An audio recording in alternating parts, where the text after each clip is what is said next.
भोले बाबा के चरणों में कोटि कोटि प्रणाम, मैया पार्वती के चरणों में कोटि कोटि प्रणाम, सभी देवी देवताओं के चरणों में कोटि कोटि प्रणाम। दोस्तों, अगर आप सभी को हमारे चैनल का शिव चर्चा भोजन अच्छा लगता हो तो वीडियो को लाइक शेयर एंड कमेंट कीजिए। चैनल पर नए होंगे तो चैनल को प्लीज सब्सक्राइब जरूर कीजिएगा। दोस्तों, सूती उठी पारा लाई गंगा पर नजरिया रे जान, सूती उठी पारा लाई गंगा पर नजरिया रे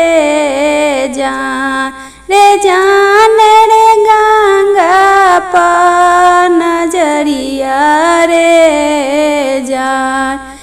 जान लागल हई फूलवा के नैया रे जान लागल हई फूलवा के नैया रे जान।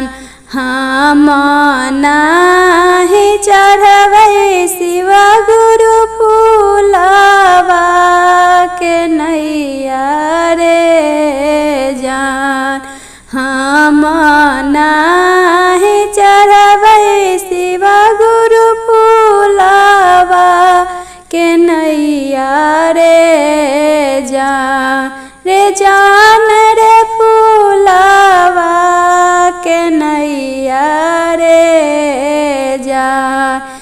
जान धूप लगतै फूल मुरझतै रे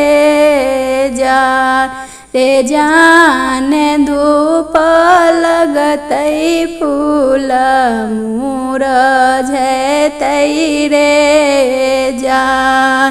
सूती उठी पारा लाई गंगा पर नजरिया रे जान, सूती उठी पारा लाई गंगा पर नजरिया रे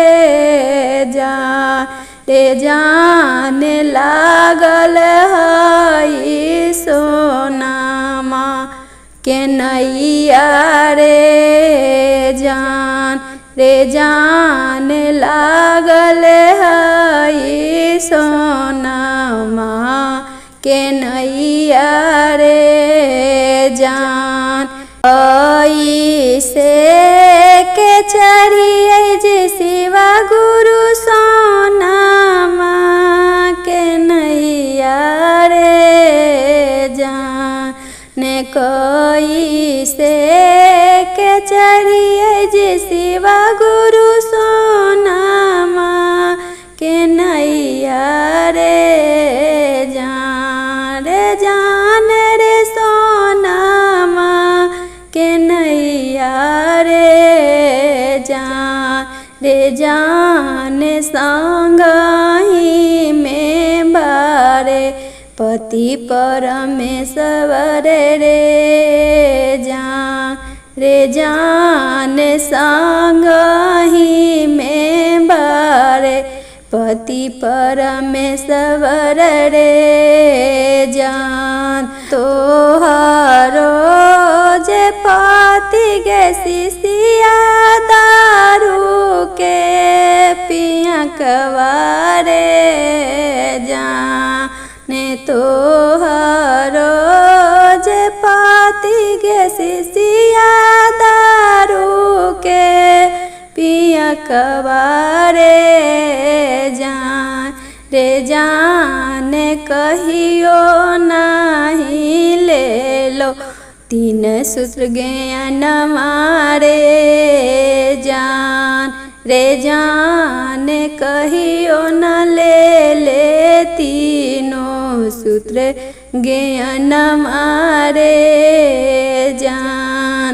अब की कसुरवा जे शिव गुरु माफ कर देहु रे जान, अब की कसुरवा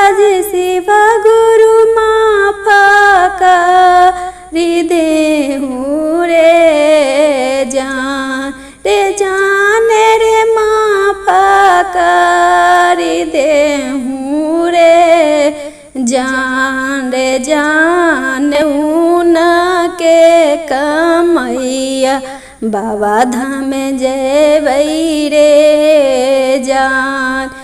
जान ऊन के कमैया चर्चा करबै रे जान।